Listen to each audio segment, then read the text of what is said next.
Hello everyone! Welcome to Idiom 100, where we learn 100 commonly used idioms by native English speakers.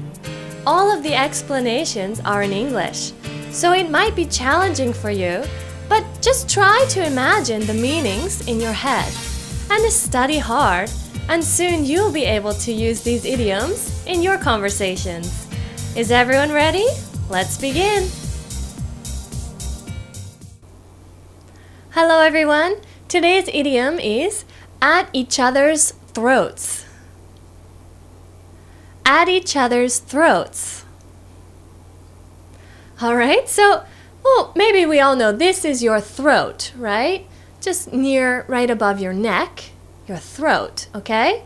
And let's picture two dogs, okay? And the dogs are fighting. They're really angry and fighting with each other. And when dogs fight, what do they usually attack? The throat, right? They try to bite the throat. So at each other's throats. And they're fighting and trying to bite at each other's throats. So let's imagine this two dogs fighting as we listen to the examples. The boys are always at each other's throats. They can't ever get along. That's why you need to get them two sets of games so they don't fight over it all the time. Okay, so the brothers or the boys are always fighting. They're always at each other's throats. So the suggestion was, get them each a game. Then they don't have to share. And they're not at each other's throats. Alright? Let's listen to another example. How is the relationship with you and your brother going? Nothing new. We're still at each other's throats. We can never seem to get along.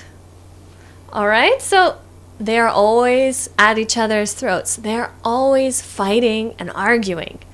Right? So if you guessed it, the idiom at each other's throats means to argue or fight.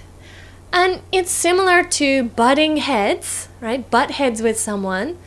But at each other's throats is a little stronger. Yeah?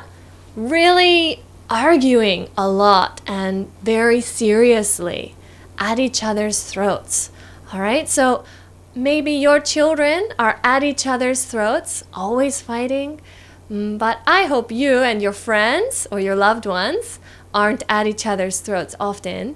Yeah, but let's try not to be at each other's throats with anyone else, and I'll see you next time.